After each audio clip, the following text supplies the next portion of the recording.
Hey there RTS fans, welcome back to LT Gaming, where today's strategy is reigning supreme and nostalgia will run deep. Today we're doing something really special, with something we've been building towards all year. It's the ultimate list of 50 Forgotten RTS Gems. That's right, 50. It's going to be a definitive guide for all the RTS fans out there who are hunting for hidden treasures to pick up. Let me ask you this, if you sat there thinking, man, I've played every RTS worth playing, maybe you've mastered StarCraft, you've gone through Age of Empires, you've crushed it in Command & Conquer, but there's always much more out there. Games that for whatever reason never got their time in the spotlight or just passed you by in the gaming landscape. And that's where we come in. Over the past year we've explored a ton of these gems here on the channel. RTS titles that deserve way more love than they ever got. And today we pulled it all together for you, a resource for strategy fans. And we've added some new titles in just to round out the list as well. So whether you're looking for some underrated classics or discover a new favourite, we've got you covered here. Now, a quick heads up, since this is a compilation of multiple lists we put together throughout the year, you might notice a small few continuity hiccups here and there, like the mention of a game's position that doesn't quite line up perfectly. You know how it goes when you're piecing together a giant project like this, so bear with us on that part, and let's just dive into the content. Before we get started, make sure to smash that like button, it really helps the channel grow. Hit subscribe if you haven't already, and also drop a comment. Is there any games in this which are missing? This is a massive area, so we're not claiming this is a complete comprehensive list, but what's your favourite RTS that no one seems to talk about? Let us know and we'll feature it in the future. Alright RTS fans, let's talk about a game that dares to break the mould. Majesty. This isn't your run-of-the-mill strategy game. No, in Majesty you're not commanding troops, you're trying to convince a kingdom full of greedy, stubborn and independent heroes to do your bidding, and they don't work for free. Picture this, you are defending your kingdom, you're growing your wealth, and you're fending off all manner of wretched creatures. It sounds simple, but in Majesty, your heroes have minds of their own, and you're going to need gold, and lots of it, to motivate them. You want that pesky dragon gone on your borders, you better open up your wallet. This game is a gem from a time when studios weren't afraid to take risks. It's got a fresh concept, tons of charm, and missions that range from fun to quirky to brutally challenging. And those expert missions, they test your patience and your skills, so figuring them out is super satisfying. Welcome to Dark Colony, an RTS set on Mars that you have never seen before. This is a planet filled with jungles, deserts, biomes, and a whole lot of conflict. It's 2137 and humanity has discovered Petra 7, an incredible energy resource. To make life easier, humans then terraformed the red planet into a hospitable place.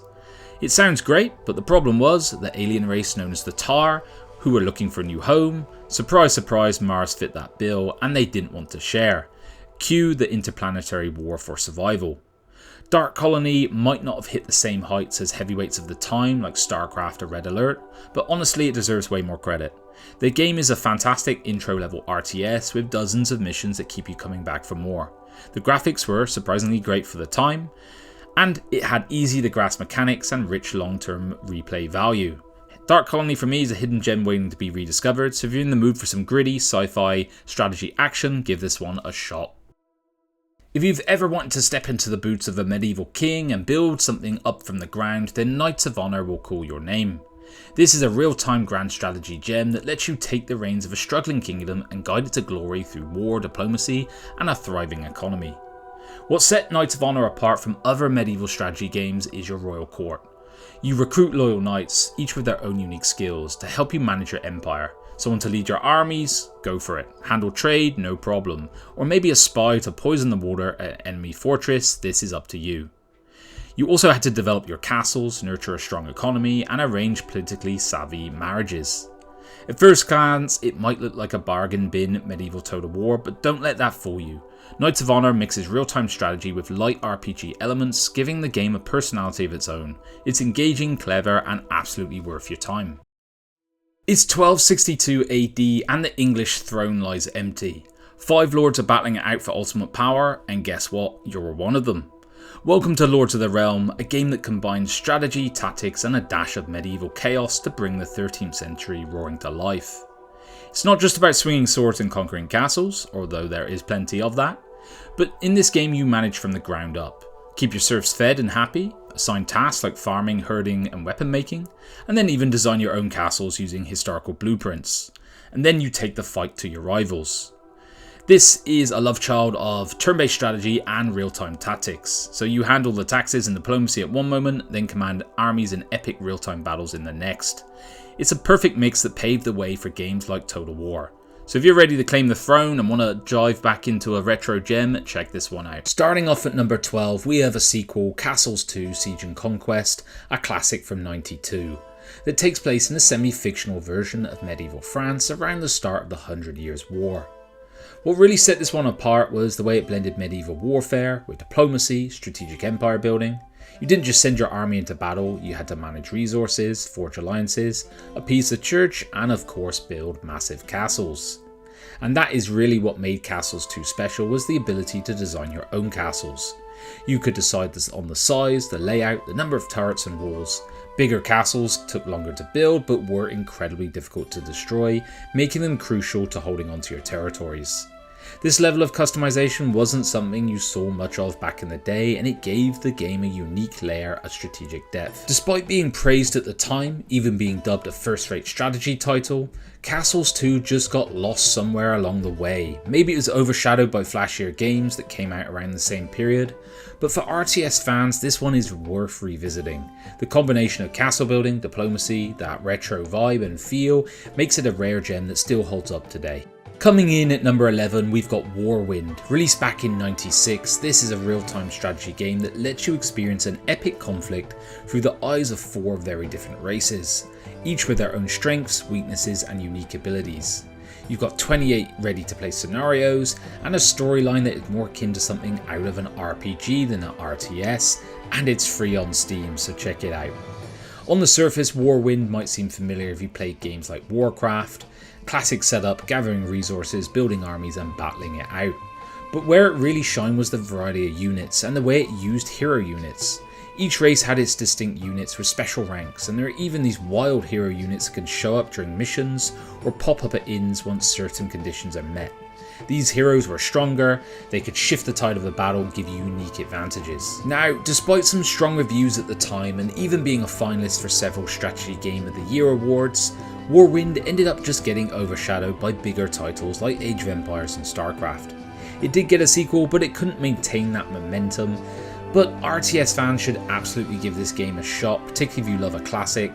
It's got impressive depth, well crafted RTS and a bit of narrative weight to it, and it's free, so it's a hidden gem worth discovering.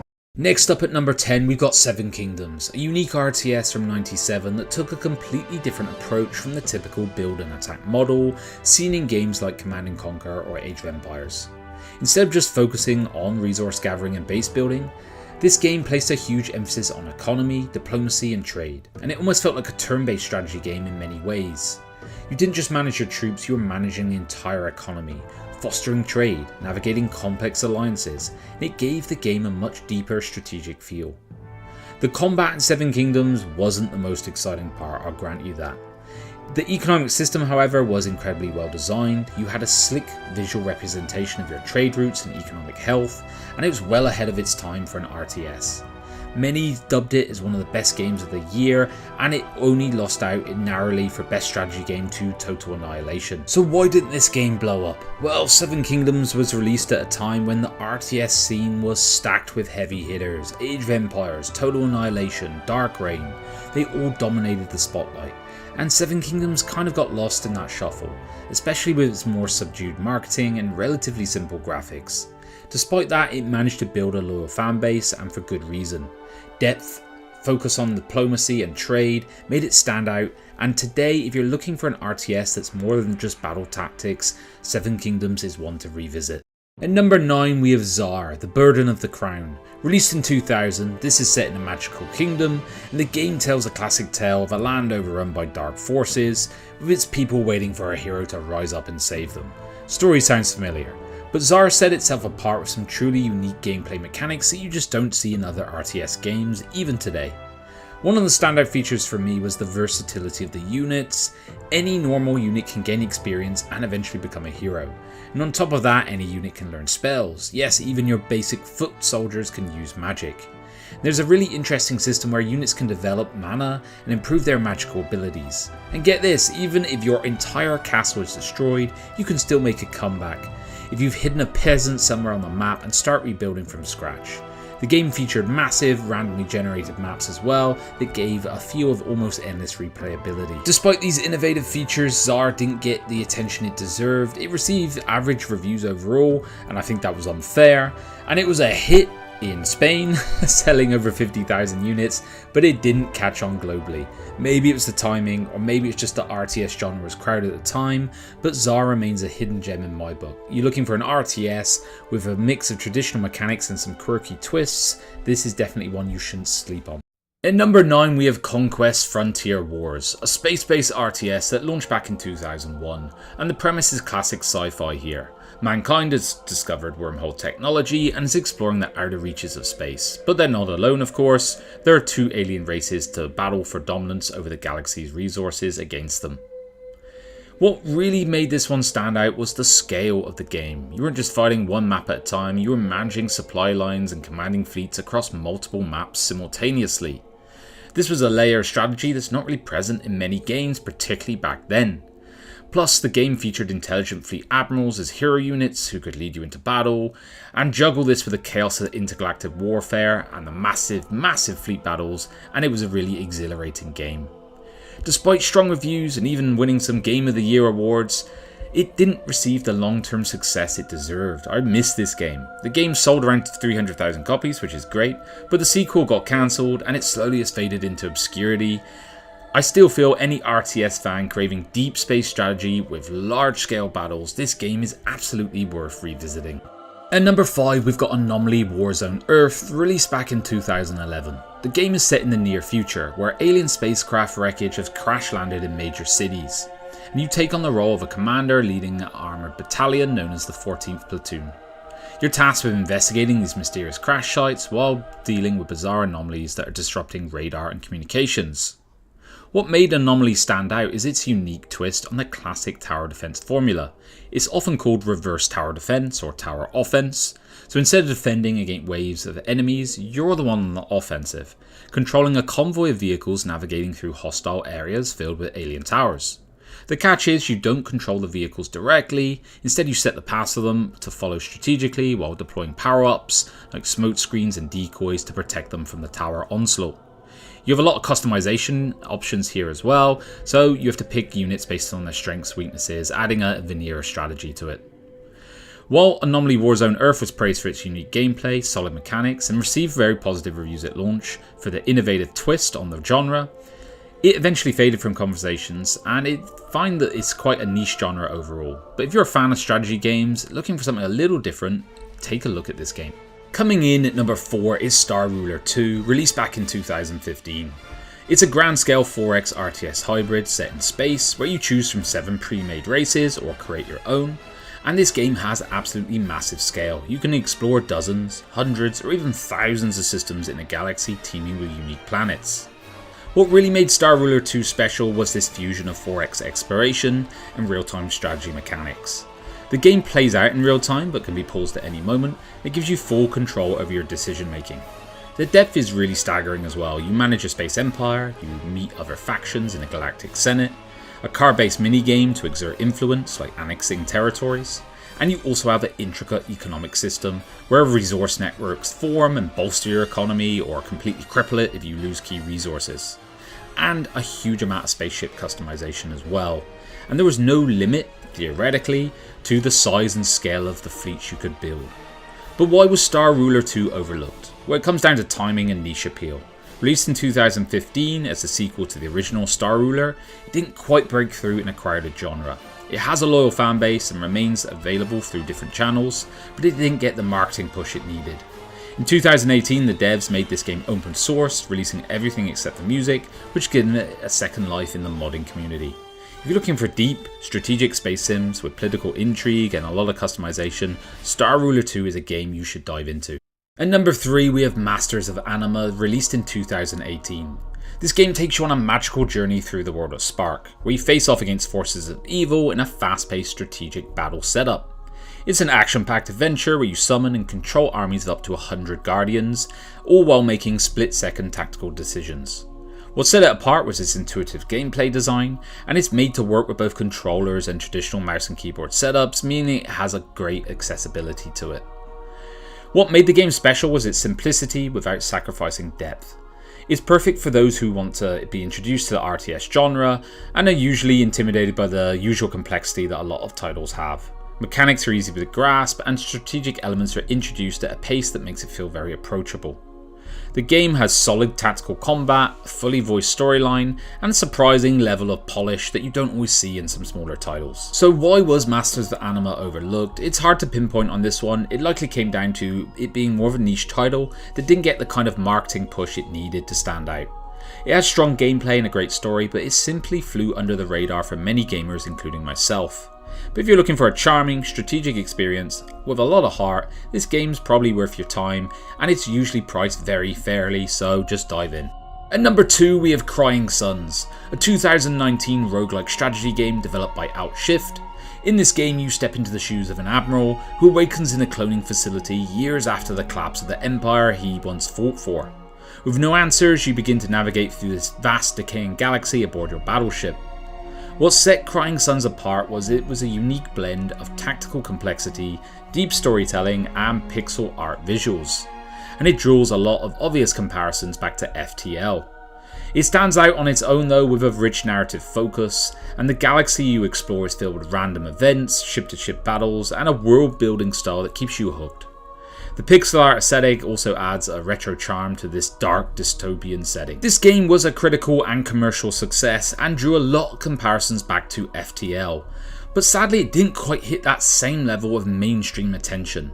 It was well received across the board, but it lacked the difficulty and replayability, or at least the perception of, that FTL had that made it such a standout. Crying Suns is absolutely worth your time. It's a combination of tactical gameplay and storytelling that really makes for a compelling journey through a galaxy in ruins.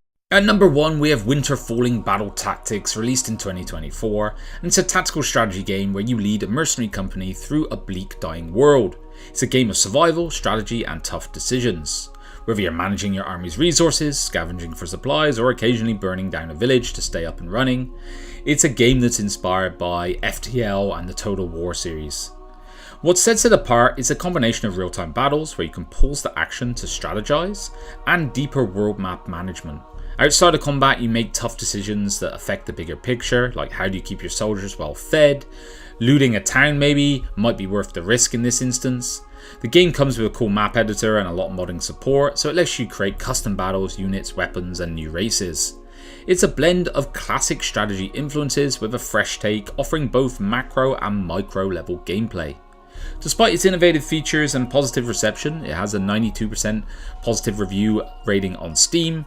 Winter Falling remains a little bit under the radar. It only has around 300 reviews, and I think it's a hidden gem that deserves more attention, especially for those looking for a tactical strategy game with tons of customization and long-term replayability. There is massive potential here, and the devs are continuously updating the game, so go check it out. Alright LT gamers, let's kick things off with a true classic here, Populous. Released way back in 1989 by Bullfrog Productions and developed by the legendary Peter Molyneux, Populous is often hailed as the first real GOG game, and for good reason. Originally released for the Amiga, the game set the standard for the genre and went on to sell over 4 million copies, making it one of the best-selling PC games of all time. In Populous, you take on the role of a deity, guiding your followers through divine intervention and strategic manipulation. Your ultimate goal is to wipe out the followers of the opposing deity, and the game is played out from this isometric perspective and features over 500 levels, which is just staggering. Each a unique battleground filled with your followers and your enemies. When Populous hit the shelves, it was met with universal acclaim. It got 5 out of 5 stars across the board, and reviewers praised it for its simple yet engaging design and colourful graphics. It was dubbed as highly original and amazingly addictive, and it was thanks to the constant challenge and innovative gameplay. What made Populous stand out though was it balanced simplicity with its depth. The game design was straightforward, but the strategy required to master it was anything but. It was no wonder it left such a lasting impact on the genre. Populous is truly an OG GOG game. Its influence can be seen in countless games that followed, and it set the foundation for what a GOG game could be. Next up, we have another gem from Bullfrog Productions and Peter Molyneux, and this is Dungeon Keeper, released in 1997. Dungeon Keeper flipped the script on traditional strategy games as it put you in the role as an evil overlord. Your job was to build and manage a dungeon, defend it from pesky heroes intent on stealing your treasure and slaying your monsters. You needed to lay traps, summon creatures, and use your sinister powers to fend off these annoying intruders. The ultimate goal, of course, was to conquer the world by crushing the heroic forces and rival dungeon keepers in each realm. Dungeon Keeper was met with critical acclaim upon its release. Reviewers praised it for its unique gameplay and innovative mechanics.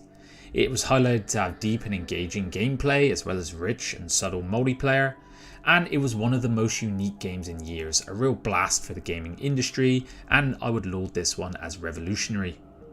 What really set Dungeon Keeper apart was its dark humour and the satisfaction of being the bad guy, and it made it cool and fun. The games had stylish and multifaceted design, and it really was an unforgettable experience. In my opinion, Dungeon Keeper remains one of the best games of all time, and that is largely thanks in part to a project called Keeper FX. This is a mod or open source project that allows people to enjoy the game on modern systems with higher resolutions, expanded content, new creatures, all the bells and whistles. It's a must-have for fans of the original and new players alike. So if you've never played Dungeon Keeper, now is the perfect time to dive in. Get the Keeper FX mod and relive old memories or create ones for the first time. It's an absolute beast of the game that still holds up today. Now let's dive into Black and White, a groundbreaking GOG game released in 2001 by Lionhead Studios, and you guessed it, Peter Molyneux. Black and White was a fascinating blend of artificial life and strategy. You played as a god aiming to defeat Nemesis, who was another god with plans to take over the world. And the game revolved around the concept of good and evil, with your moral choices affecting the game's atmosphere, look and divine powers. A standout feature of Black and White was your interaction with the avatar creature. This creature acted as your intermediary, carrying out your instructions and evolving based upon how you treated it. Whether you were nurturing or punishing, its personality and behaviour would reflect your godly decisions. Black and White was highly acclaimed at the time for its graphics, gameplay and artificial intelligence. It was dubbed a visual masterpiece and was praised for its imaginative single player mode. And this was echoed around the community. There was some criticism on high system requirements and occasional micromanagement, but the game's intelligent humour and addictiveness definitely shone through. What made Black and White truly special is how it let you indulge your most megalomaniacal fantasies with ease. I remember a lot of times where I would just be throwing my villagers around in front of my creature to see how he would react, making him eat them and so on. And this game sold 2.5 million copies by 2006, so it definitely cemented its place as a OG in this genre. Black and White was a groundbreaking title that pushed boundaries of what a GOG game could be. Innovative mechanics and moral choices set a new standard for this genre. But I have to admit, it's been so long since I played Black and White, so I'm unsure just how good it was, and this is mostly because I cannot find anywhere to buy it nowadays. If you've played it recently, let me know your thoughts in the comments. I'd love to hear your take on this one. Kicking off our list is a true classic in the world of real-time strategy games. It's Sid Meier's Gettysburg. Released back in '97, this game lets you command either the Confederate or Union troops during the pivotal Battle of Gettysburg in the American Civil War. Whether you're playing the standalone scenarios or embarking on a full campaign, Gettysburg offers the chance to relive history or explore how things might have been done differently on those fateful days. What made Gettysburg a standout was its simple yet intuitive control system. At a time when many strategy games were moving towards more complexity, Firaxis delivered a game that was easy to pick up but still hard to master, giving you strategic depth without getting bogged down with complicated controls, so it was still accessible.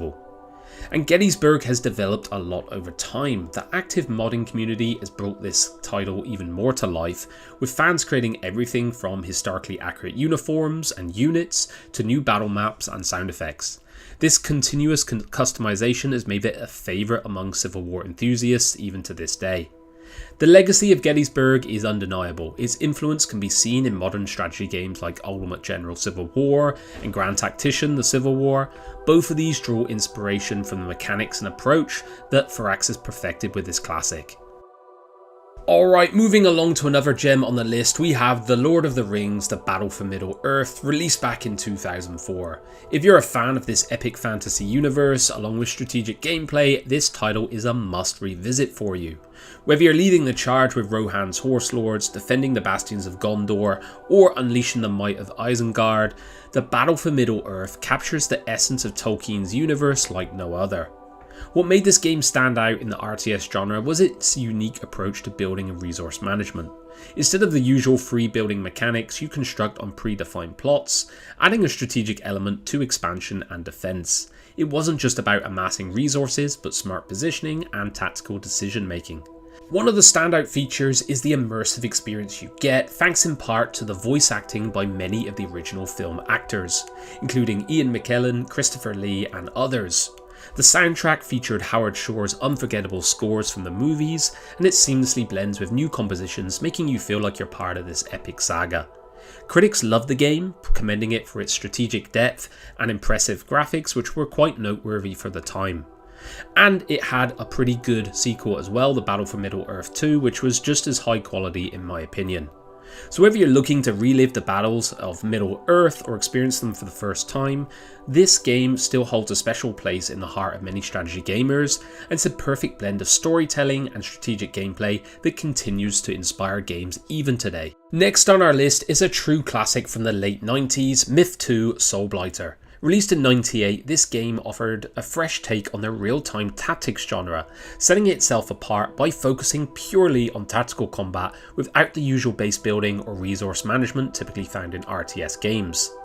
Myth 2, you're given a set number of troops at the start of each mission, and it's up to you to lead them to victory. So whether you're investigating eerie villages, performing escort missions, or targeting corrupt officials, the challenge lies in making the most of the units you have. There's no reinforcements coming, so strategy and planning are key. What made Myth 2 stand out for me was its compelling storytelling. Bungie didn't skimp on the narrative, weaving this rich, intense plot that unfolds across 25 missions in the campaign. It had a lot of depth and emotion to it, and it brought you into this world filled with desperation, gloom, although there was also a glimmer of hope. Nostalgia for Myth 2 runs deep. It delivered a pure, unadulterated tactical experience, with a great immersive campaign. Myth 2 Soulblighter brought a lot of improvements over its predecessor, with enhanced graphics and a robust campaign editor as well, and this added even more replayability. If you've missed and never experienced Myth 2 Soulblighter, I would definitely say if you're into classic RTSs, this is one to revisit. Tactical combat at its very best. Now, let's take a look at a game that was well ahead of its time, Earth 2150, from a series of games of the same name. This was a strategy title that was a true pioneer, being one of the first to introduce full 3D graphics to the genre, and it's not as well known as some of its contemporaries. Earth 2150 made a lasting impression on those who played it. The game had depth, strategic elements, along with a great soundtrack and immersive sound effects as well, and this drew a lot of praise from critics. However, its complexity meant it catered more to the hardcore strategy fans than the casual players. If you enjoyed a challenge and you were willing to invest time, Earth 2150 was a rewarding experience. In retrospect, it's clear to me that Earth 2150 was a trailblazer of a game. It featured things like customizable units and permission difficulty settings that were innovations that many RTS games later adopted. Sadly, it didn't reach the commercial heights of games like Command & Conquer or Age of Empires 2, but it has still maintained a dedicated fanbase over the years. For anyone who's looking to explore the roots of modern RTS games, it is worth visiting. It's a testament to how pushing the envelope can create a legacy that influences games long after its release. So if you're in the mood for a deep and challenging strategy game, check out Earth 2150. LT gamers, next we're diving into Warlords Battlecry 3, released in 2000. This game was a standout in the RTS genre for its innovative blend of strategy and RPG elements, and it built upon the solid foundation of its predecessors. Battlecry 3 introduced a hero system that added a lot of depth and personalization to your strategic gameplay. You got to command a hero who evolves through battles, you upgrade them, you quest for them, and it made each game feel like a unique experience. Despite its innovative features, this game did not achieve major commercial success, and it didn't even make it into the charts at all. Nevertheless, it holds a special place in the hearts of many of those who played it, and its legacy is evident in the game's detailed hero system and strategic gameplay that laid the future for many RTS titles. The game's graphic engine, along with its predecessors, is this kind of nostalgic nod to 2D visuals reminiscent of Warcraft II and StarCraft, and the community around Warlords Battlecry, although it's always been small, it's very loyal indeed, with fan patches and mods keeping the game alive and well loved by its fan base. If you're an RTS and RPG enthusiast, this one is a hidden gem worth exploring. Unique gameplay mechanics, engaging hero system, and a fantastic community. Give it a try. Diving into Warzone 2100 next, a groundbreaking RTS game from '99, set in a post-apocalyptic future where civilization has been shattered by nuclear disaster.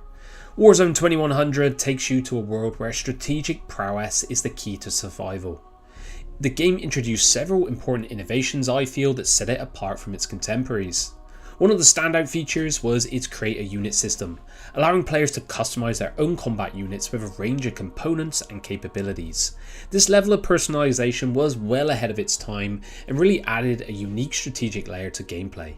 It also boasted 3D environments, complete with zoomable and rotatable camera, diverse terrains, and a dynamic day-night cycle that was really ahead of its time. The nostalgia factor for Warzone 2100 for me is very strong, especially since the original devs ceased to support this game, and then passionate fans took over, and the game's source code was made open in 2004. And this sparked a community-driven revival known as Warzone 2100 Project, which continues to this day to enhance and maintain the game, and you can find it available online for free. Despite its commercial struggles, Warzone 2100 left a lasting legacy in the RTS genre. Innovative features and the subsequent community support have kept it very much alive and relevant to this day. So if you're a fan of RTS games and you're looking for something classic that's been continuously refreshed to this day, Warzone 2100 is worth revisiting. Let's explore Spellforce The Order of Dawn next, a gem from 2003 that masterfully combines real-time strategy with role-playing elements. Set in a world ravaged by the hubris of 13 mighty mages, the game plunges you into a realm torn asunder by elemental chaos and warfare. What made this one a classic was it was that perfect fusion of RTS and RPG genres, giving you base building and resource management on one hand, on the other deep character development and an immersive storyline. It had the best of both. The nostalgia for me with Spellforce is palpable. It had innovative gameplay, graphics, and the game's success led to 2 expansions as well, and a spawning of a whole franchise that lasts even to this day. But Spellforce, the original, still stands out as my personal favourite from this franchise. I find myself coming back to it time and time again. If you missed it back in the day, it's definitely a game worth looking up, as it marries strategy with RPG elements, and that is something that is always going to be fun for me. And next on our list is Supreme Commander, a standout RTS from 2007 designed by Chris Taylor and developed by Gas Power Games, and this one is a spiritual successor to Total Annihilation. Supreme Commander takes the epic scale of this predecessor and amplifies it, delivering one of the most engaging strategic experiences ever crafted. What set it apart was its revolutionary strategic zoom feature, allowing you to oversee these massive battles from a ground perspective and then zoom into the fray with pinpoint accuracy. Its intricate mission designs further enhanced its strategic depth and fun, and the emotional weight of the storyline was also quite punchy. My nostalgia for Supreme Commander, Total Annihilation, all of these games is always massive, but it stood out in a genre crowded with titles like Command & Conquer and StarCraft, giving a unique blend of large-scale strategy and tactical complexity. The game's legacy lies in its ability to balance scale with this depth I've spoken about. It's a game that rewards you for thoughtfully planning out, along with frantic micromanagement, and it made every battle feel like this grand, deliberate operation. If you're a fan of strategy games, you have to check out Supreme Commander. It's aged quite well, as opposed to Total Annihilation, maybe sometimes falls down a bit, and for me it remains a benchmark in the genre for its scale Next up we have Star Wars Galactic Battlegrounds Saga, a gem from 2001 that lets you command iconic factions from the Star Wars universe.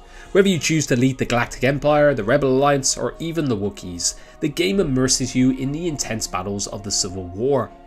What made this one a classic? I know I said I wouldn't put Age of Empires on this list, but it is essentially Age of Empires set in a beloved sci-fi universe. It leveraged the same engine as that game.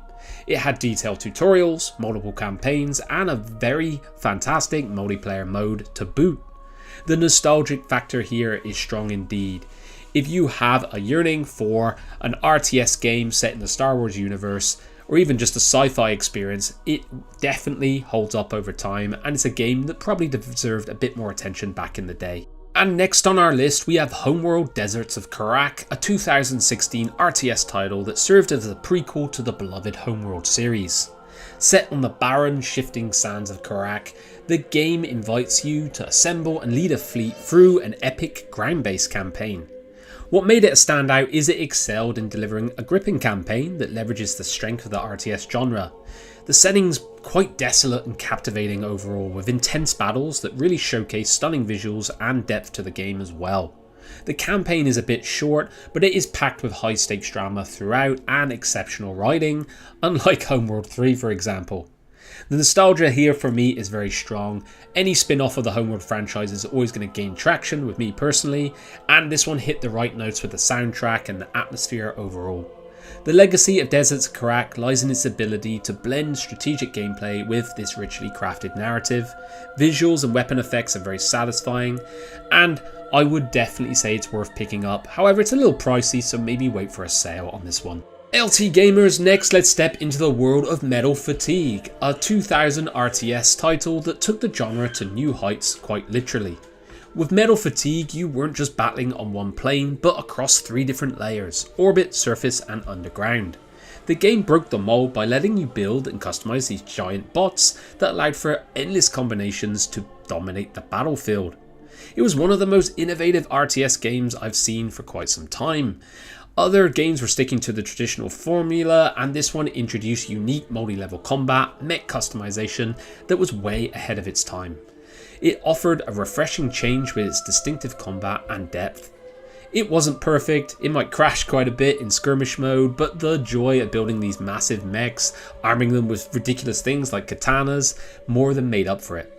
The nostalgia on this one for me, I remember spending quite a few hours between battlefields, managing units and crafting the ultimate war machines. It's a bit of a hidden gem in the RTS world in my opinion, and a lot of people shouted it out on my other list. So if you're looking for a game that combines creativity and tactical warfare, Metal Fatigue is the perfect choice. Let's go back to 1995 now, LT Gamers, with Warcraft II Tides of Darkness, one of the true pioneers of the real-time strategy genre. This classic pit the fierce orcs against the valiant humans, drawing players into this intense struggle for Azeroth. With over 28 campaign scenarios split across 2 unique storylines, you commanded a variety of units from dragons to submarines, elven archers to death knights, you battled on land, sea and air. This game was incredible. Warcraft II built upon the success of its predecessor in almost every way. The introduction of things like Fog of War mechanic was a game changer. It pushed players to scout and adapt. New units and resources, countless strategic options, the game's intuitive control system, allowing for multiple unit selection and easy command access, set a new standard for the genre. And the fact there were finite resources on the map added this layer of depth, meaning you had to make your strategies and decisions count. The nostalgia hits hard on this one, with many an hour spent battling through the epic campaigns. And while Warcraft 3 was also groundbreaking in its own right, there is something timeless about the charm of Warcraft 2. It's a game that defined a generation of strategy fans, I believe. Its legacy is undeniable. Warcraft 2 remains a masterpiece that brought players a perfect mix of gameplay, voice acting, storyline, and this epic clash that lives to this day in various different titles. So gather your peons and ready to work! Azeroth needs you once more. Pick up this title now. Alright, kicking off our list first is Zed. Released back in 1999 by the Bitmap brothers, Zed was a real-time strategy game that brought a lot of humour and fast-paced action to the genre. Now you might not hear Zed mentioned much these days, and that is a shame, because it was a real gem in its time. Imagine Command & Conquer but stripped down to its core elements, making it quicker, more accessible, and just plain fun. It had this quirky comedic vibe that really just set it apart. Despite its charm, Zed hasn't really managed to stay in the spotlight. The 2014 Steam re-release didn't do it any favours either. It lacked the modern updates that could have introduced it to a new generation of gamers. However, there is still some hope for this classic. There is an open source remake called Zod Engine, which does a much better job of capturing the essence of the original. If you've never played Zed or just want to relive some memories, it's definitely worth checking out. At number 19 we have Warrior Kings, a real-time strategy game that was developed by Black Cactus and released in 2002. Warrior Kings had a distinct vibe, a mix of deep strategy and a rich fantasy world that made it feel ahead of its time.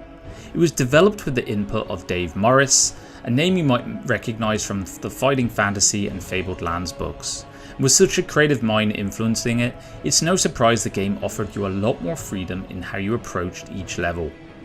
Even though it wasn't the most visually stunning game, the gameplay more than made up for it, and it's a real shame that it's faded from the RTS conversations over the years. But all in all, Warrior Kings is a great game that deserves a lot more love. It might not be the first title that comes to mind when you think of classic RTS games, but if you're looking for something that's both challenging and creatively fulfilling, it might be worth revisiting. Coming up next we have Grey Goo, a sci-fi real-time strategy game released in 2015 by Petroglyph Games. Grey Goo was a bold attempt by a smaller studio to take on the giants of the RTS world, and it clearly drew inspiration from classics like StarCraft and Command & Conquer, and that's exactly what caught my eye.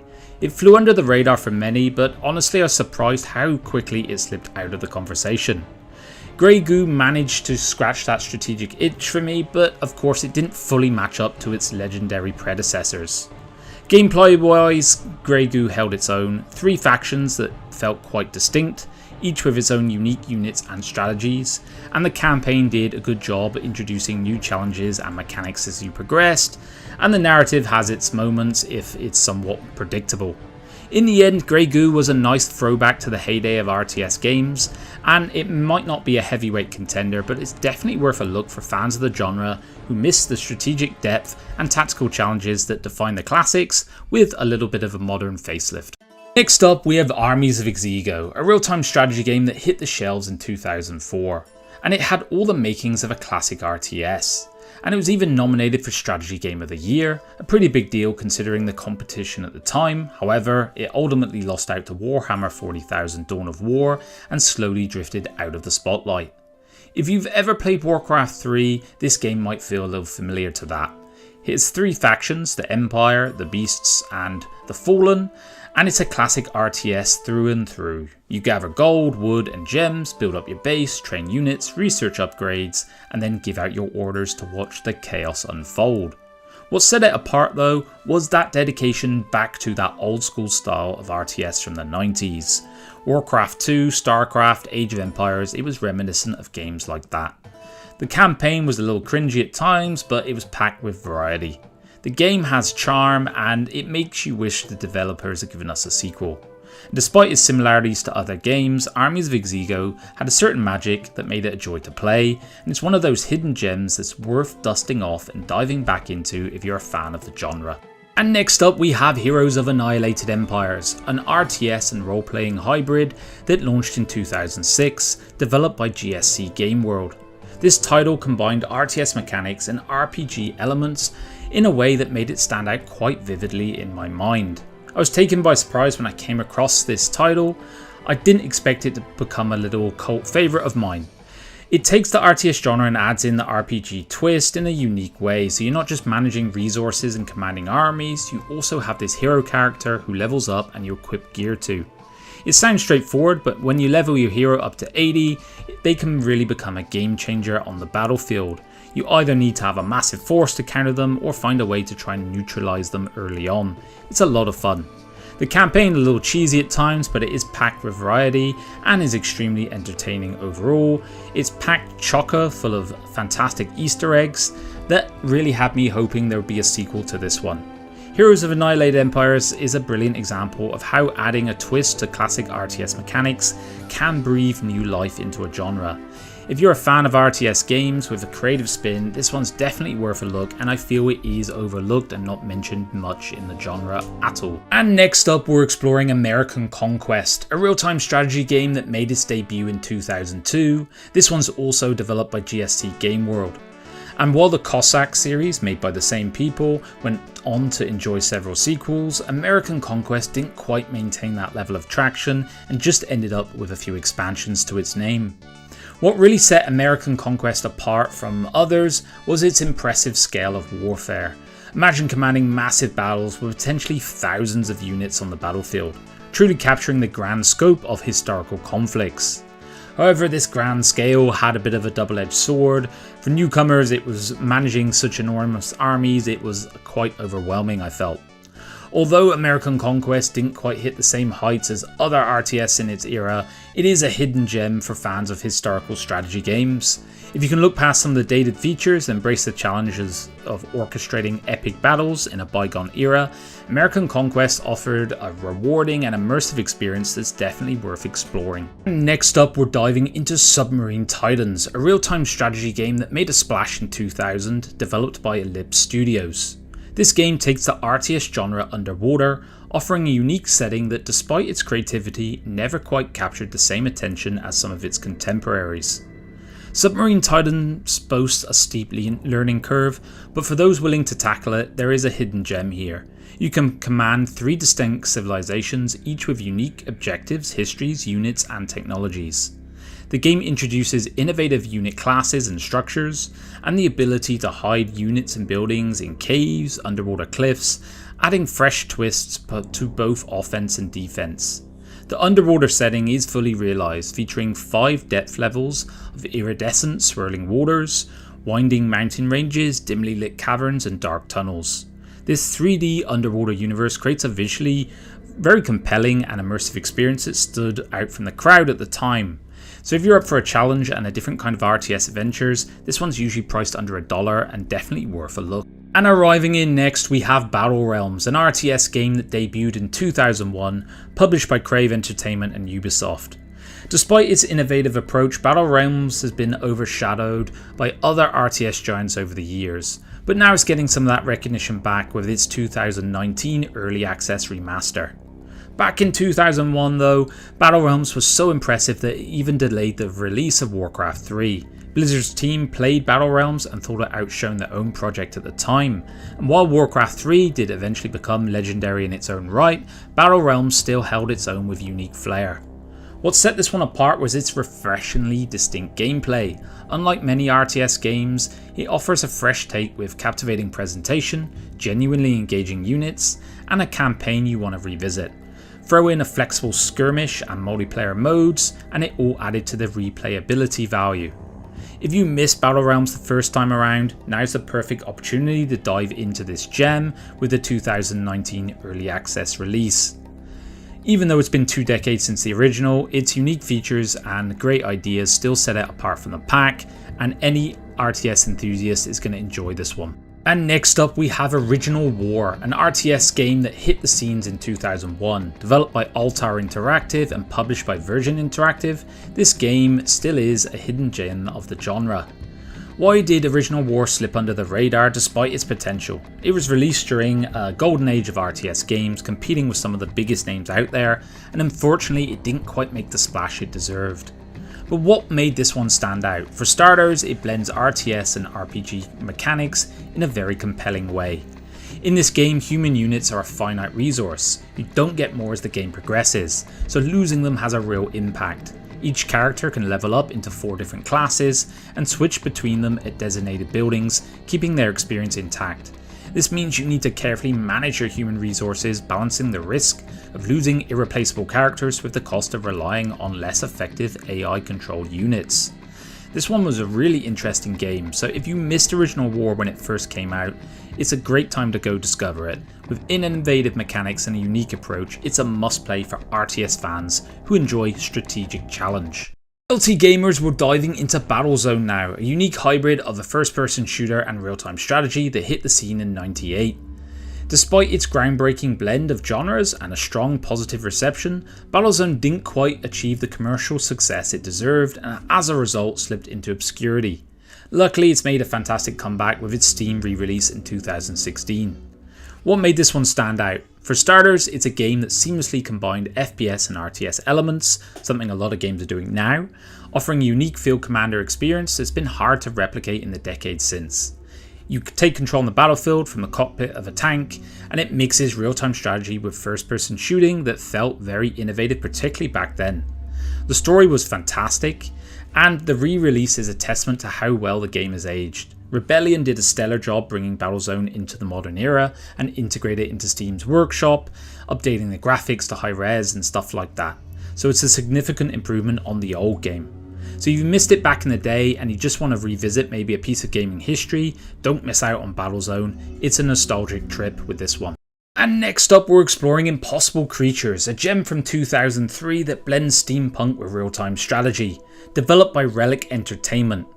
Despite its potential to be a cult classic, Impossible Creatures remains one of those hidden gems that too few people have experienced. Imagine a game where you can combine any two animals from a list of 76 to create your own unique units. Inspired by H.G. Wells' The Island of Dr. Moreau, this game lets you mix and match creatures to form armies capped at 9 units, each with their own special abilities. What you ended up with was a strategy game as inventive as it was fun. This game featured extensive single-player campaign, engaging multiplayer modes, and even a free expansion called Insect Invasion, throwing more creatures into the mix. It leveraged the same engine as Dawn of War, which hints at its quality and depth that it had. It's a game that, had it received more attention or a modern remake, it could have been a cornerstone of the RTS genre, and you see from its Steam re-release, its overwhelmingly positive reviews are a testament to its lasting appeal. If you missed it back then, don't miss it out now. Dive into Impossible Creatures and experience a game with that creativity meeting strategy in a way that remains quite unmatched to this day, I feel. And rocking up next is World in Conflict, a 2007 real-time tactics game that came from Swedish developers Massive Entertainment. This title had big shoes to fill, drawing heavy inspiration from the acclaimed Ground Control, but somehow it never quite managed to capture the same spotlight as other games in its genre. When we talk about this one, we have to talk multiplayer. If you're a fan of competitive RTS gaming, World in Conflict arguably had one of the best experiences out there to date. Beyond this side of it, it had a solid single player campaign that was enjoyable as well. Certain things like unit categories from air, infantry, armor and support all added a deeper strategic understanding and tactical veneer to everything. In my view, World in Conflict remains one of the finest multiplayer RTS experiences available. Though it hasn't really received the acclaim it truly deserves, if you're into strategy games, it's definitely worth checking out. Next, we'll dive into Ancient War Sparta, a 2006 RTS developed by Worldforge. This one didn't make a huge splash upon its initial release, but the game resurfaced a big way in 2022 with its remaster. When it was first launched, Ancient War Sparta struggled to compete with giants like Medieval 2, Supreme Commander, and Command & Conquer 3 Tiberian Wars. The original game was solid, but didn't really stand out in a crowded field. The remastered version, though, has revitalized the title with a new improved version of the engine, bringing a host of upgrades and fresh mechanics. One of the standout features of the game is its complex tactical depth, which only becomes apparent after hours of gameplay. The remaster incorporates RPG elements and epic historical moments into its single player campaigns, creating a bit more of an immersive experience than it had previously. Throw in unit customization and strategic variety, and Ancient War Sparta is a gem that's definitely worth exploring, especially into a game that blends deep strategy with creative freedom. Coming in next is Sacrifice, a real-time strategy gem from 2000 developed by Shiny Entertainment. Although it was critically acclaimed and won several awards, Sacrifice didn't quite make waves commercially and has since faded into obscurity in the RTS world. What set Sacrifice apart was its unique focus on combat rather than typical resource gathering. Forget about mining gold or chopping wood, here you're managing two resources, mana and souls. Want to boost your army? Capture more enemy souls. Need to unleash some powerful spells? That's right, more souls means more magic at your disposal. Now, Sacrifice is definitely one of the quirkiest games you'll come across. It's got a distinctly bizarre vibe that rivals any game out there. The soundtrack is fantastic, the voice acting is top notch, and it immerses you in this strange and bizarre world. The gameplay took a little bit of getting used to, but it was top notch. And the sense of humour that went throughout the game echoes the playful spirit of Earthworm Jim, which was another creation of Shiny Entertainment. So if you were into games that mix of quirky humour and hybrid gameplay, Sacrifice is definitely worth checking out. It's a hidden gem that deserves much more recognition. And next up we come to Empire Earth, a real-time strategy game that hit the shelves in 2001, developed by Stainless Steel Studios. The game originally captured quite a dedicated fan base. However, as time went on, the community dwindled and the game's tech started to show its age. Issues like backward compatibility have made it harder as well for new players to discover and enjoy this one. What set it apart was its incredible ambition. Spanning 500,000 years of human history, from ancient times to the far future, all within a single game. The game featured over 200 types of units as well, so as you progress, you can enhance these units with special points earned during missions. These points can be allocated to improve units or tech, allowing for a higher degree of customization and strategic planning. You throw in placement and tactical use of these units, and it had a lot to unpack.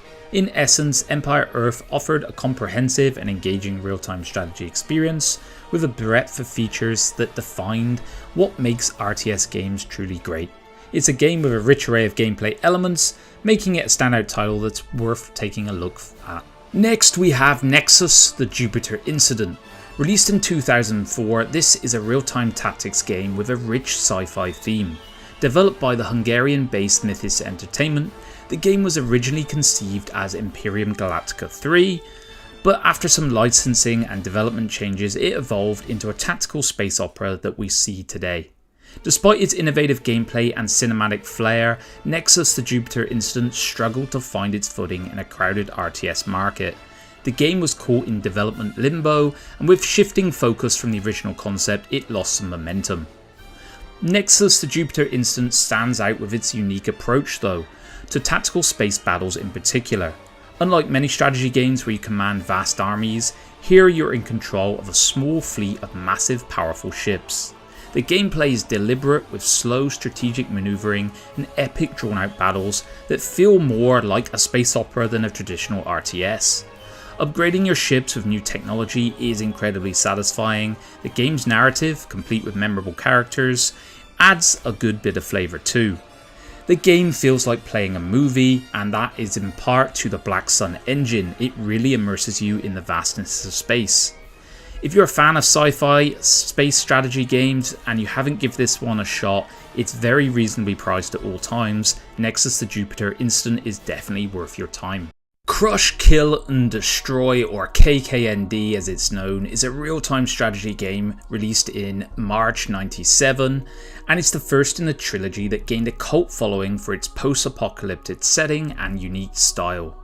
Despite this distinct charm, the KKND series never reached the lasting popularity of other RTS titles like Command & Conquer, and has since faded into obscurity. KKND is not as famous as the other RTS games, but holds a special place in the hearts of those who played it. The gameplay starts easy but quickly becomes challenging, requiring careful resource management and strategic thinking to fend off AI attacks. I've seen that a lot of people kind of shit on this game in retrospect, but I think it was an absolute gem. The post-apocalyptic theme and intense missions make it a memorable experience that stands the test of time in my book. If you're nostalgic for a classic RTS game and missed it the first time around, KKND Extreme Edition on Steam I can definitely recommend is worth visiting. We now have Rise of Nations, a real-time strategy gem from Big Huge Games and Microsoft Game Studios, released in 2003. Although it was commercially successful and influential, it somehow quite hasn't stuck in the collective memory of RTS fans. Rise of Nations is like an unsung hero of the RTS world today. It received rave reviews from critics, earning stellar ratings. Everyone was particularly impressed with its innovative blend of real-time strategy and turn-based strategy elements. It was described as being innovative and massively enjoyable strategy title. and it brought together the best aspects of two beloved genres, creating a game that was both accessible and deep. What made Rise of Nations stand out was its ability to push the genre forward, introducing fascinating mechanics like national borders, attrition, and alliances, adding in also layers of strategy that were fresh and exciting at the time. So whether you're battling for territory, forging alliances, the game's design kept the experience fun and dynamic. Despite critical acclaim and unique features, Rise of Nations hasn't always gotten the recognition it deserves. It's a superb choice for those who appreciate well-balanced, diverse RTS games, and they're looking for a fast-paced strategic challenge. If you haven't played it yet, it's definitely worth checking out. And arriving in next, we have Kohan II Kings of War, a real-time strategy title from 2004 developed by Timegate Studios. This was the sequel to Kohan Immortal Sovereigns, another great title, and despite being a groundbreaking RTS, it sadly flew under the radar for many. Kohan 2 was a technical marvel of its time, offering features that were ahead of its peers. Unfortunately, it launched just 2 days before the highly anticipated Rome Total War, making it nearly impossible to compete in this spotlight. Why is Kohan 2 worth your attention though? For starters, it's an absolute gem with an incredibly user-friendly map editor that requires no manual to master, aside from the advanced functions. Multiplayer is a blast, especially with co-op maps, and the story adds this really veneer of enjoyment. It was set apart at the time for its unique approach to RTS gameplay. The game simplifies base and town management, allowing for specialization in settlements. You can create and customize regiments with ease, and the intuitive formations you can employ significantly impact combat effectiveness. It's like a blend of Warcraft's charm and Rome Total War's grand strategy. Kohan 2 is essentially that fusion. If you're a fan of RTS games and haven't experienced Kohan 2 yet, it's a unique and fantastic addition to any collection and an underrated classic that gives a fresh take to the genre, definitely worth exploring. We've got a gem next from the late 90s, Dark Reign: The Future of War. Released in '97, this real-time strategy game brought a unique twist to the genre with its sci-fi setting and innovative mechanics. Though Dark Reign was a success, it sold over 680,000 copies and even spawned an expansion pack as well, it is surprisingly faded from the spotlight. Despite its early acclaim, it's now a somewhat forgotten classic in the RTS world. What set it apart was its futuristic gameplay, echoing the style of Command & Conquer, but also with its own distinct, unique flair.